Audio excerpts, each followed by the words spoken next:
여러분 안녕하십니까. 부동산학개론 한동균입니다. 자, 이번 강의는 2016년도 제27회 공인중개사 자격시험에 대비한 강의가 되겠습니다. 먼저 강의에 들어가기 앞서서 이 부동산학개론이 과연 어떤 학문이고 또 시험에 우리가 어떤 분야로 출제되는지 간단한 오리엔테이션을 하도록 하겠습니다. 자, 먼저 우리가 부동산학개론은 우리가 크게 이제 세 가지 분야로 우리가 나누고 있죠. 부동산학에 있어서의 총론, 기초이론이죠. 자, 부동산학을 배우는데 가장 우리가 기초가 되는 이론입니다. 이 총론에 있어서 부동산학이란 무엇인가, 또 이 부동산을 배우기 때문에 이 부동산에 있어서의 개념, 또 이 실무적으로 사용하는 토지 용어라든지 또 이 토지 자체가 가지고 있는 특성에서 배우는 개념이 바로 이 총론, 기초이론 부분이죠. 자, 이 총론을 토대로 해서 우리가 이 부동산학 강론에 대해서 제2편에서 다루게 되는데, 자, 이 제2편에서의 부동산 강론은 우리가 이 각종 여러 학문을 이제 원용을 했기 때문에 이 각 학문에 관련 중요 내용을 공부하겠죠. 자, 부동산에 있어서의 경제론이 나오는데, 자, 수요, 부동산을 사고자 하는 수요와 팔고자 하는 공급이 만나서 시장에서 가격이 결정되는 원리를 우리가 공부하는 이 경제 이론이 나옵니다. 자, 이 경제 이론에서 우리가 매년 우리가 5문제 내외 정도 출제하죠. 이 총론은 우리가 3문제 정도 출제를 하지만은 우리가 경제론은 5문제 내외를 출제하고 있습니다. 25회, 26회 시험에서는 5문제를 출제했었죠. 자, 그럼 이러한 경제론에 의해서 두 번째는 우리가 부동산에 있어서의 시장이 또 중요하죠. 이 시장. 자, 이 토지가 가지고 있는 특성으로 인해서 부동산 시장이 가지고 있는 특성이라든지 또 이 효율적 시장에 관련된 이론이 또 출제를 자주 하는 부분이겠죠. 자, 그리고 부동산에 있어서의 공간 구조론. 자, 이 부동산에 있어서의 입지라든지 그리고 관련돼서 또 이 도시가 어떻게 형성되고 앞으로 어떻게 발전되어 나갈 것인가를 연구하는 도시 내부 구조의 성장 이론이라든지 또 토지를 빌리면 그 대가를 지불해야겠죠. 이 지대인데 이 지대와 이 토지 가격, 지가에 관련된 이론을 우리가 2장에서 배우게 되는 내용입니다. 자, 그리고 세 번째는 이 토지 문제나 주택 문제와 같은 부동산 문제를 해결하기 위해서 정부는 시장에 개입을 하게 되는데, 그럼 이러한 개입의 이유 또는 이 개입에 있어서의 방법이라든지 또 저소득층의 주거 복지를 위한 임대주택 정책이라든지 또는 우리가 정부의 재정 수입 증대를 목적으로 부동산 조세를 부과하는데 이 부동산 조세를 부과하는 그러한 기능이라든지 조세 귀착과 정가에 관련된 내용에서 우리가 또 출제하는 이 정책론 분야가 있겠죠. 자, 이 공간 우리가 구조 이론에서 또 한 4문제 우리가 내외가 또 출제를 한다면은 이 정책 문제도 또 4문제 내외죠. 자, 25회 시험에는 3문제가 출제됐고 26회 시험은 5문제가 출제됐죠. 이게 4문제 내외가 또 출제가 되는 그러한 범위가 바로 정책 이론이 되겠습니다. 자, 그리고 제일 우리가 여러분 공부하는데 어려워하는 부분이 이 투자론과 이 금융 이론을 예를 들어 볼 수 있는데, 이 투자론 그리고 이 금융 이론이 여러분들이 앞으로 공부하면서 가장 어려워하는 부분입니다. 자, 부동산에 있어서의 우리가 자금을 이용을 해서 우리는 투자를 하게 되는데, 이 투자에 관련된 위험이라든지 투자의 대가인 수익에 있어서의 관계라든지 또 투자 자금을 여러 자산에 나누어 투자하는 포트폴리오 이론, 또 투자를 해서 보유기간 동안의 임대료 수입이라든지 처분 시에 부동산 가격 상승의 이득에 관련된 이 현금 수지의 측정에 있어서의 문제라든지, 자, 부동산에 투자를 할 것인가 안 할 것인가 이 투자 판단의 결정 기준을 우리가 공부하는 부동산 투자 분석 기법이라든지, 자, 이런 내용을 우리가 투자 이론에서 배우게 되는데 7문제 내외를 또 출제하고요. 또 이 금융 이론, 이 자금을 융통하는 금융 이론이죠. 자, 고정금리로 대출받을 것이냐 변동금리로 대출받을 것이냐, 이러한 이 금리 결정의 문제, 그리고 우리가 대출을 받으면 대출금은 원금이자 대출금에 대해서 상환을 해야 되는데 이러한 이 대출금에 대한 이 원리금 상환 방법이 어떤 방법이 있느냐, 그러한 문제, 또 저당의 유동화의 문제, 또 부동산 개발에 관련해서 프로젝트 파이낸싱이라든지 또 간접 투자 상품인 부동산 투자 회사에 관련된 문제들이 우리가 금융이론에서 중요한 부분이 되겠죠.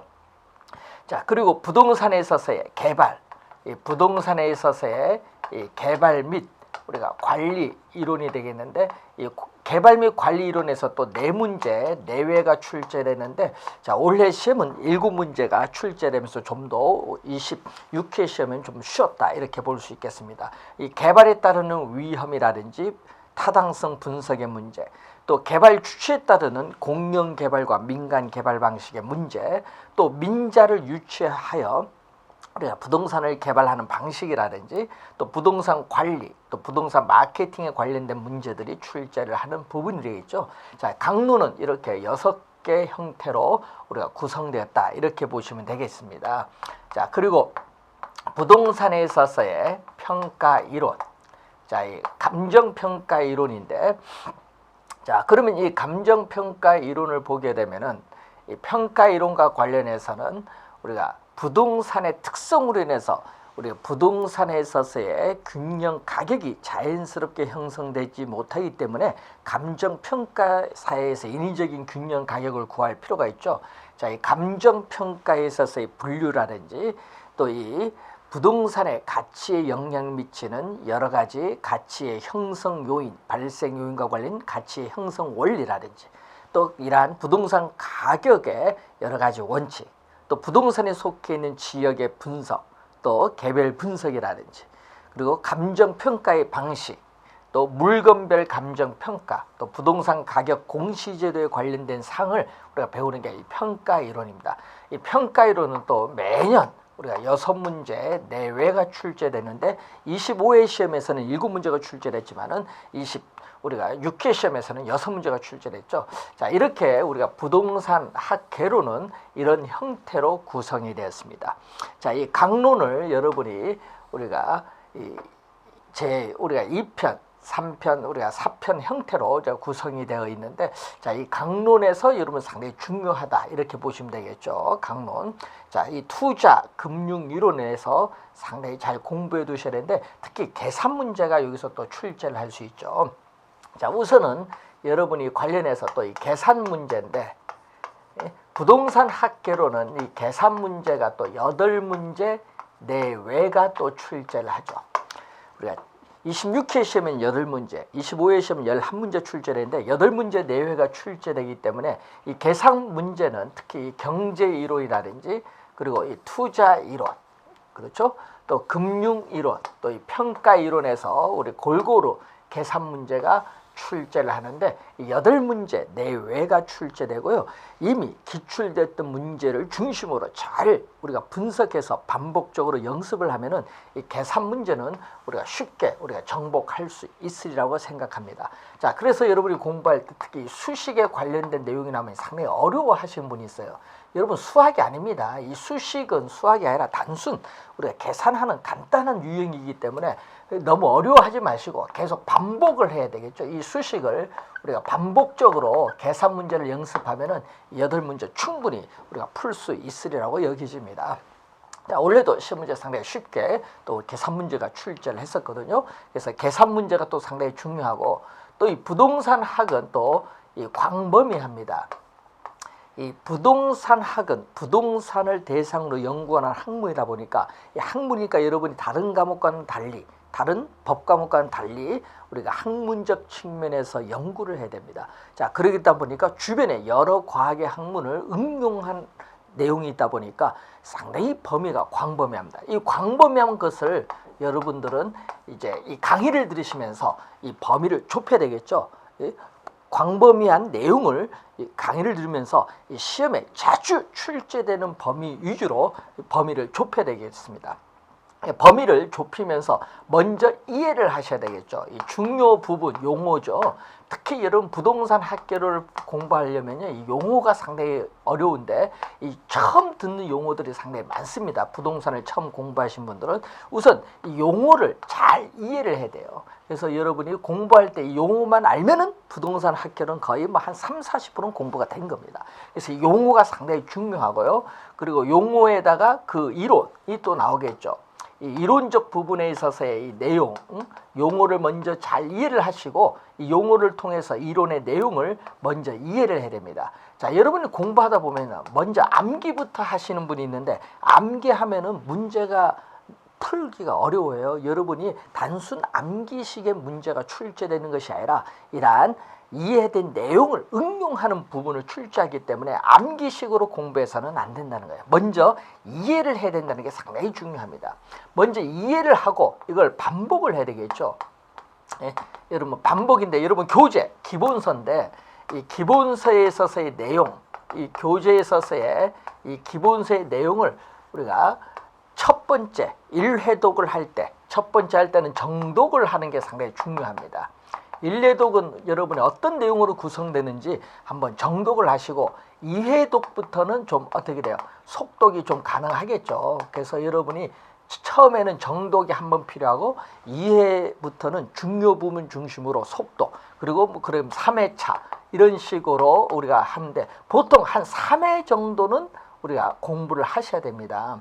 이 세 번 정도 반복을 학습하면요, 이 부동산 학개론의 약 70% 정도가 여러분의 이해가 될 겁니다. 그럼 30%는 어떻게 되냐? 이런 문제풀이라든지 모의고사 문제를 통해서 이 30%의 부족한 부분을 우리 채울 수가 있습니다. 그래서 이러한 3회 정도 하면요, 부동산 학개론의 한 70% 정도는 공부된다고 볼 수 있죠. 그래서 처음에 1회독 할 때는요, 부동산 학개론의 우리가 몇 프로? 30% 정도가 이해가 될 겁니다. 용어를 모르는 상태에서 공부하니까. 그래서 두 번째 2회독 할 때는 정독된 부분을 중심으로 중요 부분을 속독을 하게 되고 이 30%에 한 20% 돼주면 한 50% 정도가 이해가 되겠죠. 그리고 3회차에는 또 한 70% 정도가 이해가 됩니다. 자, 이렇기 때문에 처음 1회독 할 때부터 뭐 100% 알겠다 하면 큰일 나죠. 왜? 여러분이 전문가도 100% 알기도 어려운데. 그래서 여러분 처음 배우시는 분들은 항상 용어 위주로 이 기본적인 개념 위주로 공부를 하시면 처음에 30% 정도 이해하는 부분으로 이렇게 가시면 되겠습니다. 그래서 반복, 계속 2번, 3번 반복을 하면은 그 이해가 점점 깊어지는 거죠. 자, 여러분이 콩나물 시루에 물을 주어도 물은 빠집니다. 예? 그렇죠? 근데 여러분도 강의를 들으면요, 바로 어떻게 돼요? 커피를 마시기 위해서 일어나자마자 또 머릿속에 지우개가 되듯이 잊어버립니다. 그렇지만은 이게 반복되다 보면요, 콩나물도 어떻게 돼? 물이 빠지지만은 자라나듯이 여러분의 지식의 깊이도 점점 우리가 커지게 됩니다. 예? 그 잊어버렸다고 걱정하실 게 아니다는 얘기죠. 왜? 이해를 하면은 지문을 보면은 그 지문에 대한 내용이 머릿속에 떠오르게 된다는 거죠. 그래서 반복 학습이 그래서 상당히 중요합니다. 자, 여러분 부동산 학개론을 공부할 때는 IQ라든지 머리 좋다 나쁘다는 관계없습니다. 이 부동산 학개론 공부는 엉덩이로 하는 공부입니다. 그래서 얼마나 의자에 앉아서 반복 학습을 하냐, 그게 바로 고득점의 비결입니다. 그래서 처음에 이해를 해서 반복을 하게 되면요, 나중에 저절로 중요 부분이 암기가 저절로 됩니다. 그렇기 때문에 항상 공부는 이해 중심의 공부가 상당히 중요하다는 것을 염두에 두시면 되겠습니다. 그래서 이 부동산 학개론은 여러분이 교재에 있어서 지금 교재에 있는 부분만 잘 이해를 하시면은 시험 치르신 데는 아무런 문제가 없습니다. 자, 그래서 이 부동산 학개론을 공부하면서 이 교재 중심의 이 이해된 내용을 여러분이 그 중간중간에 중요 기출 문제를 통해서 이 내용이 이렇게 출제됐구나 다시 한번 확인을 하시면서 여러분의 공부 범위를 우리가 또 확실하게 정해 줄 수가 있습니다. 자, 그러면은 여러분들이 이 부동산 학개론을 우리가 공부하시는 가장 중요한 부분은 먼저 우리가 저의 강의를 여러분 듣고 그 강의를 중심으로 필기도 하시면서 이 교재 부분을 단권화하여 단권화 한 권으로 필기 부분을 단권화해서 그걸 자기 것으로 만드는 노력이 상당히 중요합니다. 단순히 듣는 것하고 여러분 필기를 하고 그 내용을 다시 음미하는 거는 상당히 다릅니다. 여러분 직접 한번 손으로 글을 써봐야 그 내용이 좀 더 쉽게 이해가 할 수 있을 것이라고 생각합니다. 자, 여러분 합격을 위해서 최선을 다하겠습니다. 앞으로 여러분 마지막까지 건강하시고 끝까지 하시면은 합격이라는 선물이 여러분에게 가실 겁니다. 자, 여러분